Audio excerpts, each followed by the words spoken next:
네, 개장 전 가장 빠르게 시장을 체크해 볼 수 있는 글로벌 핫 이슈입니다. 오늘은 김태성 전문가님과 전화 연결해 볼 텐데요. 전화 연결해 보겠습니다. 전문가님 안녕하세요. 네, 안녕하세요. 네, 전문가님 반갑습니다. 추석 연휴 좀 잘 보내셨는지 모르겠습니다. 네, 저희 증시가 좀 쉬고 있는 가운데 뉴욕 증시는 연일 상승 랠리를 펼쳤습니다. 자세하게 복귀 한번 부탁드립니다. 네, 일단 전반적으로 정말 오랜만에 제가 좀 편안하게 쉬었다라는 말씀을 드릴 수는 있을 것 같습니다. 이제 보통 우리나라가 쉬는 동안 글로벌 시장이 강한 그러한 경우는 굉장히 많긴 했는데, 그것보다도 사실 우리나라 시장도 그렇고 글로벌 시장도 그렇고 밀리지 말아야 될 부분까지 조금 조정이 강하게 나왔었거든요. 그러니까 그 상태에서 만약 추가적으로 조정이 나왔다면 당연히 투심이 매수보다는 매도로 지금 쏟아질 수밖에 없었던 상황이었으나, 너무나 다행스럽게도 나스닥 증시 혹은 S&P 지수 혹은 다우 지수가 굉장히 좋은 모습을 보인 것이 저는 오늘뿐만이 아니고요, 이번 한 주 우리나라 증시에 대한 기대감을 좀 가져도 되지 않을까라는 이야기를 한번 드리고 싶습니다. 물론 오늘 같은 경우에는 CPI 지수 발표가 있기 때문에 굉장히 변동성이 좀 많을 수밖에 없긴 하겠습니다만, 그래도 많은 투자자분들이 지금 피크아웃에 대한 기대감을 가지고 있는 상황이거든요. 그렇게 된다라고 하면 저는 충분히 우리나라 시장뿐만이 아니고 글로벌 증시가 한 번 더 레벨업 할 수 있는 그러한 상황이 아닌가라는 생각이 들고, 일단 수급적으로도 질적으로도 체력적으로도 굉장히 좋았던 글로벌 증시의 상승세였습니다. 테슬라라든지 애플과 같은 기술주들이 시장을 이끌었던 상승이었기 때문에 저는 추가적인 상승 모멘텀을 가지고 봐도 괜찮지 않을까라는 이야기를 한번 드려보도록 하겠습니다. 네, 그렇습니다. 자, 이렇게 해서 뉴욕 증시 복귀를 좀 해주셨는데요. 인플레 피크아웃과 가격 메리트에 따른 매수세가 유입됐다는 이런 분석을 해주셨습니다. 아무래도 뉴욕 증시 이제 개장 전 13일에 미국 CPI가 발표를 좀 앞두고 있는데요. 향후 금리 인상에도 조금 영향을 미칠 수 있기 때문에 여러분들 좀 체크를 해보셨으면 좋겠습니다. 자, 이렇게 해서 뉴욕 증시 복귀를 조금 해보자면요. 자, 이제 S&P 500 지수와 나스닥 종합 지수까지 1%대 강세 흐름을 보였습니다. 특히나 기술주들이 조금 강세를 보였었는데요. 조금 중요하게 살펴볼 만한 종목들이나 섹터들은 좀 어떤 게 있었을지 전문가님 좀 여쭤봐도 되겠습니까?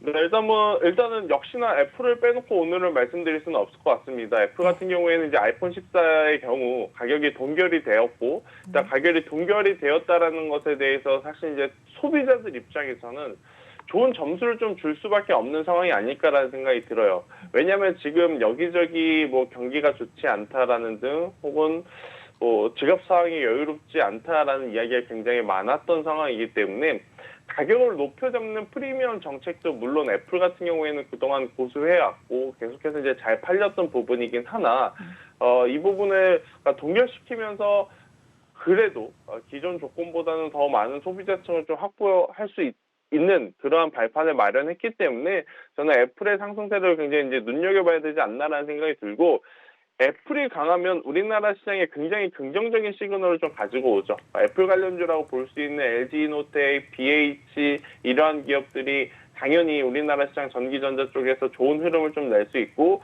또 그 흐름을 틈타서 잠시 좀 느슨해졌다라고 표현을 하는 게 맞겠죠. 그러니까 모바일 시장이 사실은 폴더블 폰이 나오기 직전까지만 하더라도 이제는 더 이상 발전할 가능성이 그렇게 많지 않을 것이다라는 시선이 좀 많았었거든요. 하지만 폴더블 폰으로 변화를 꾀했고, 그 변화가 굉장히 적중을 했고, 또 삼성과 애플 간의 지금 라이벌 의식들이 시너지 효과를 발휘하면서 모바일 부품사들에 대한 기대감을 좀 가져갈 수 있게 만드는 것이 아닌가라는 생각이 들어서, 저는 이 부품주들의 상승세를 한번 고려를 해본다면 애플의 향후 추세, 애플이 지금 여기서 다시 한번 되돌리는 힘이 이번 주에 한 번 더 나오게 된다면 다시 한번 올해 1월 달에 기록했던 이 신고가를 넘어설 수 있는 힘이 들어오는 부분이거든요. 그렇기 때문에 저는 애플의 추세를 한번 봐도 괜찮지 않을까라는 이야기를 한번 드려보도록 하겠고요. 그리고 테슬라. 테슬라 당연히 봐야 되겠고, 루시드 좀 봐야 되겠고, 결국에 전기차 같은 경우에는 속도의 차이는 있겠죠. 그러니까 시간의 차이는 있고, 기업들마다 이 시간차는 있겠습니다만, 대세는 결국 내연기관에서 전기차로 넘어가는 상황이기 때문에 전기차 관련 기업들 저는 충분히 봐도 괜찮지 않나라는 생각이 들고, 사실 이제 전기차라고 하면 굉장히 광범위합니다. 완성차 기준으로 보면 우리나라에서는 현대차, 기아를 이렇게 좀 꼽을 수 있을 것 같고, 또 전기차를 세분화해서 지금 나눠보면 양극재, 음극재 이쪽 소재 쪽, 양극재, 음극재, 그리고 소재 쪽, 그리고 배터리 재활용 쪽, 전기차 충전 인프라 쪽, 이렇게 이제 굉장히 많을 수가 있는데 한 번에 다 올라간다라기보다는 그 섹터, 그러니까 그 사이클 안에서 저는 순환매가 될 가능성이 굉장히 높기 때문에 올라가는 쪽에서는 당연히 수익 실현을 하시는 게 좋을 것 같고, 대신에 같은 전기차 카테고리 안에 있는데 이 종목과 이 섹터는 왜 조정을 받지? 그거는 고민하지 마시고 매수를 하시는 게 저는 맞다라고 생각이 듭니다. 결국엔 제가 앞서서도 말씀드렸겠지만 시간차에 따른 상승의 차이는 있겠지만 가격적으로는 올라갈 확률이 굉장히 높지 않을까라는 의견을 한번 드려보도록 하겠습니다. 네, 그렇습니다. 자, 애플의 상승세를 좀 눈여겨봐야 되지 않겠나라는 의견을 좀 제시해 주시면서 이 애플의 상승세가 아무래도 우리 증시에 영향을 많이 미치기 때문에 관련주들의 움직임 좀 체크해 보시라고 하셨습니다. 특히 이 애플 부품주들 상승세를 눈여겨보시면서 이번 주 추세까지 좀 꼼꼼하게 체크하시라고 하셨고요. 또 전기차 관련 기업들도 함께 챙겨가셨으면 좋겠다라는 말씀해 주셨습니다. 전기차 관련 세부 섹터들도 좀 체크해 보시라는 말씀해 주시면서 여러 가지 체크사항 좀 말씀해 주셨는데요. 자, 그러면 이제 전문가님이 좀 전기차 부분 좀 말씀해 주셨기 때문에 오늘 저희 헤드라인을 통해서도 좀 말씀을 드린 바 있습니다. 바이든 행정부가 전기차와 반도체에 이어서 바이오도 이제 메이드 인 USA를 조금 외친다는 이런 내용인데요. 이 관련해서는 또 어떻게 보고 계실까요? 일단은 미국 입장에서는 어찌 보면 당연한 정책이다라고 생각이 들어요. 네, 당연한 정책이기 때문에 그 흐름을 거스를 수는 없다라는 생각이 들어서 저는 당연히 지금은 반도체와 전기차 쪽에 먼저 이제 손을 대고 있는 상황이겠지만 제약바이오도 그렇고 그 외 대다수의 산업 모두 현 정권이 유지가 되는 이상 메이드 인 USA 정책에 따른 이제 우리가 이 대응을 어떻게 하느냐에 따라 좀 다르지 않을까라는 생각이 드는데, 사실 우리나라 기업 기준으로 봤을 때 가장 이제 수혜를 받을 수 있는 쪽은 결국 이제 삼성 바이오로직스가 이제 될 가능성이 높죠. 그러니까 셀트리온도 굉장히 좋은 기업이고 한미 그룹주들도 굉장히 좋은 기업이긴 하나, 만약 이제 메이드 인 USA 정책에 따른 수혜를 누가 가장 먼저 편안하게 볼 것이냐라고 고려를 해본다면,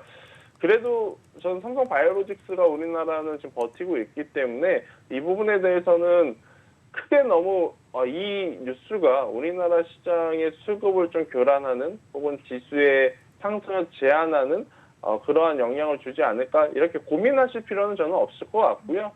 결국엔 기술력을 가지고 있다면 해당 정책에 따라서 우리나라 기업들도 빠르게 미국 진출을 할 가능성이 높고, 그렇게 되면 저는 오히려 잘 됐다라는 생각이 듭니다.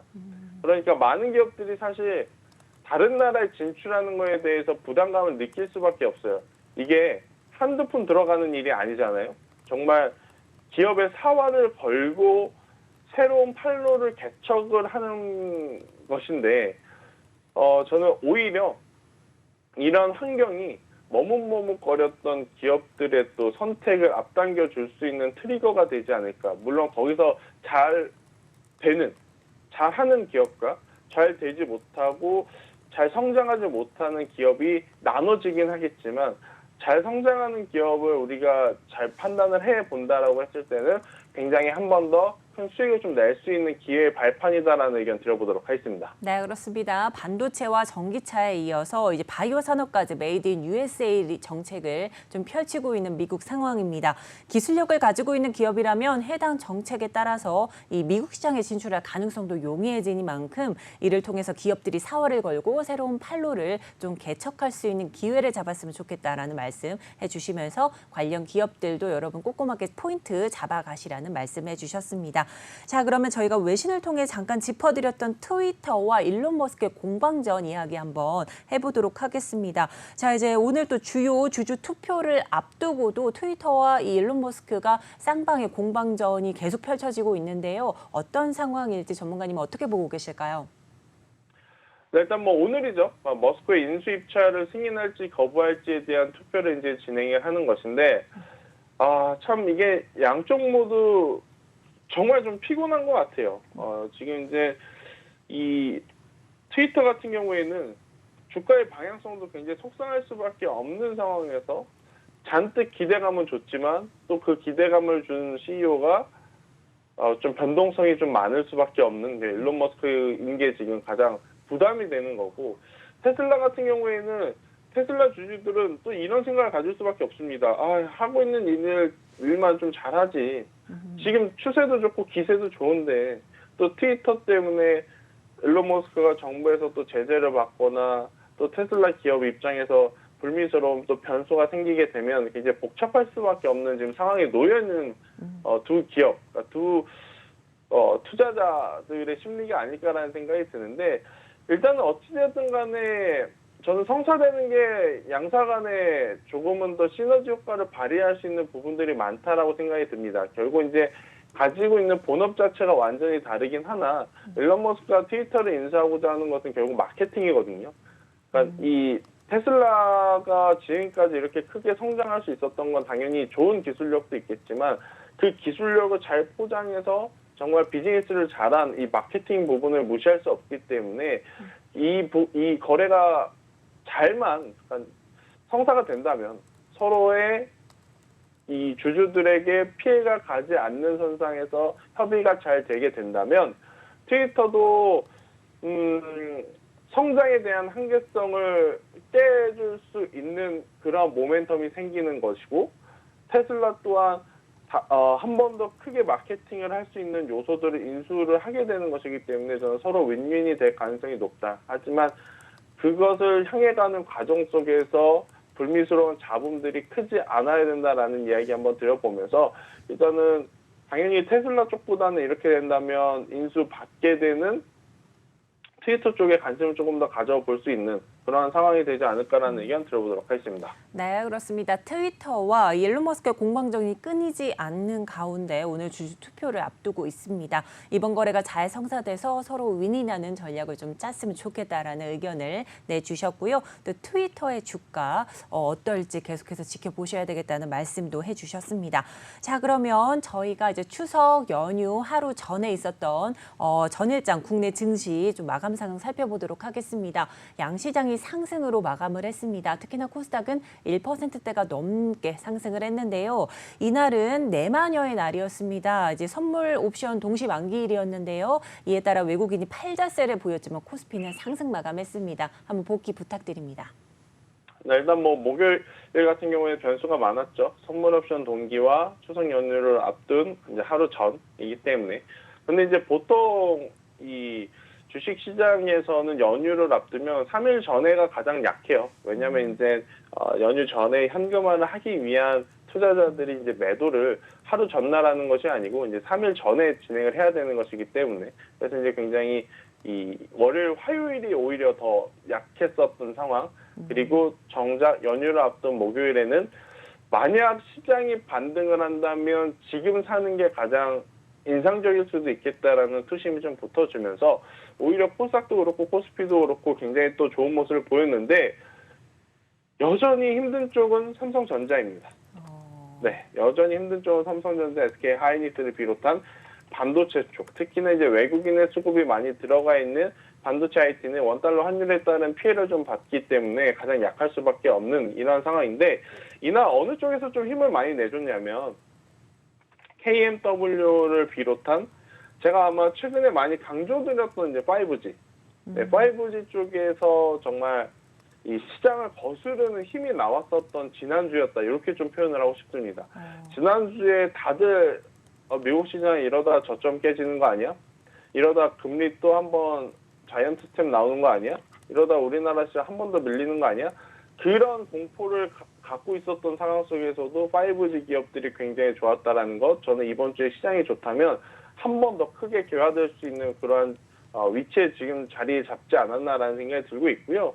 그리고 이제 삼성전기를 비롯한 이 전기전자 쪽도 굉장히 심심하긴 했어요. 심심하긴 했지만 결국 이 애플 관련주라고 불리는 쪽이 기대감을 가지고 좋은 모습을 보였습니다. 좋은 모습을 보였는데 우리가 쉬는 동안 애플이 올랐잖아요. 네. 이 기업들 저는 이번 주에도 또 추가적인 상승세를 한번 기대할 수 있는. 그러니까 지난주에 목요일 시장을 전체적으로 리뷰를 해보면 원달러 환율에 따라서 반도체 IT는 여전히 약했고 대신에 반도체 IT를 대신해서 시장을 좀 이끌어줄 수 있는 것은 전기전자 특히 아이폰 관련주였으며 그동안의 과대낙폭주 중에서도 수급과 실적이 가장 양호하게 붙어주는 5G가 지금은 안전한 종목이 되었다. 이렇게 좀 평가를 한번 드려보고 싶고요. 그 흐름을 그대로 이번 주에 유지를 시키면 일단은 반도체 IT가 지수 상승에 힘입어서 올라오긴 하겠지만 그 올라오는 강도 자체가 단순히 기술적 반등으로 나오면 안 된다라고 생각이 들고요. 저는 삼성전자 기준으로는 빠르게 57,000원까지는 올라와야 안정권에 진입할 수 있다. 이렇게 저는 말씀드려보도록 하겠습니다. 네, 그렇습니다. 연휴를 앞두고 투자자들이 현금화 전략을 좀 펼치면서 며칠 전 약세를 보이는 건 당연하다라고 짚어주시면서요. 하지만 연휴 직전은 좀 힘을 받는 모습 풀이해 주셨습니다. 아무래도 환율과 외국인의 수급의 영향을 많이 받는 삼성전자가 좀 약세 흐름 펼쳤던 점도 있었고요. 5G의 강세가 눈에 띄었다고 짚어주시면서 현재 안정화된 섹터가 되었다라고 이렇게 풀이를 해주셨습니다.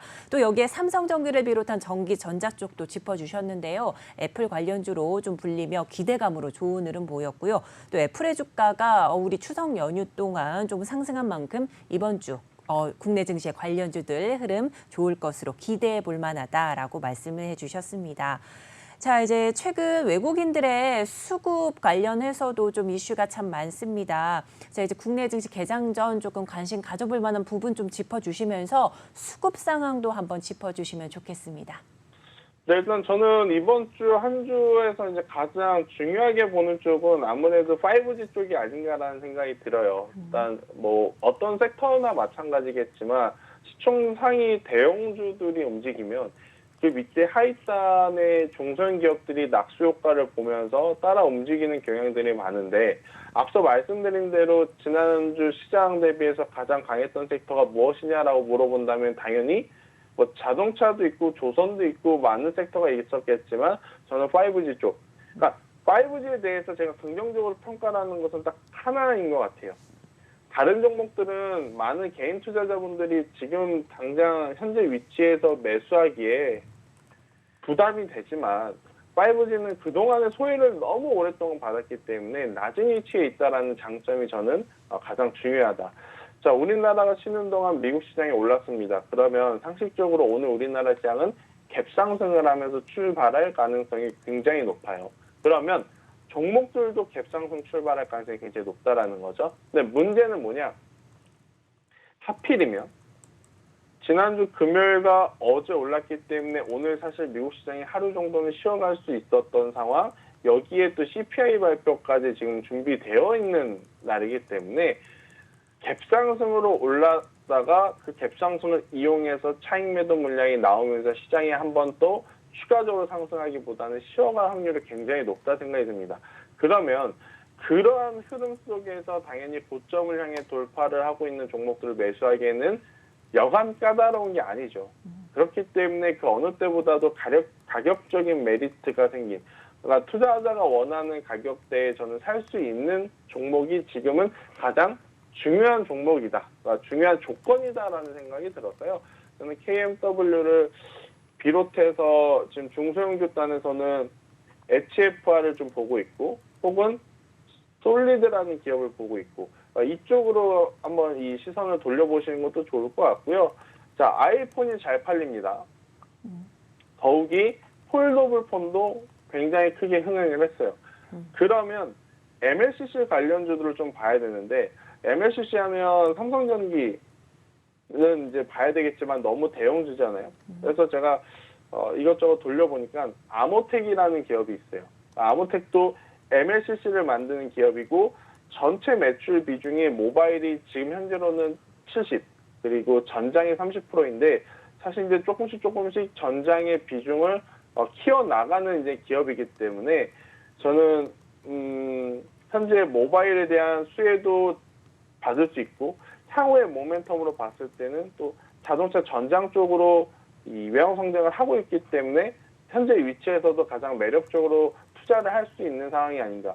그러니까 5G에도 들어가죠. 5G 통신기기에도 들어가고 모바일 쪽에도 MLCC가 들어가기 때문에 일단 1차적으로는 5G가 저는 굉장히 긍정적이라 생각이 들고 좀 더 그것을 확장해서 보면 MLCC 관련주들도 관심 있게 보자라는 의견 드려보도록 하겠습니다. 네, 그렇습니다. 5G 움직임 예의주시하시라고 다시 한번 강조를 해주셨는데요. 우리 증시가 쉬어가는 동안 뉴욕 증시가 상승한 만큼 오늘 우리 증시 갭 상승하며 상승할 가능성이 높다라는 말씀해 주셨습니다. 자, 이때 고점을 향해 가고 있는 종목보다도 가격 메리트를 보이고 있는 그런 종목들 좀 체크해 보시라는 말씀해 주셨는데요. KMW를 비롯해 중소기업들도 조금 짚어주셨습니다. 자, 그리고 여기에 아이폰과 폴더블 폰의 인기에 힘입어 모바일 수혜주로 MLCC 관련주들 좀 살펴주셨는데요. 향후 자동차 부품과 통신 장비 쪽에도 쓰일 것으로 농후해 보이기 때문에 여러 좀 이슈와 좀 메리트가 있는 점 여러분 참고해 주시면 좋겠다라는 말씀해 주셨습니다. 자, 이제 개장 전까지 얼마 남지 않은 상황입니다. 연휴 끝에 좀 개장을 좀 앞두고 있는 상황인데요. 오늘 시청자분들께 좀 당부드릴 말씀은 어떤 게 있을까요? 편하게 보시면 좋을 것 같습니다. 네, 정말 오랜만에 연휴에 이렇게 강한 흐름을 좀 보인 글로벌 증시.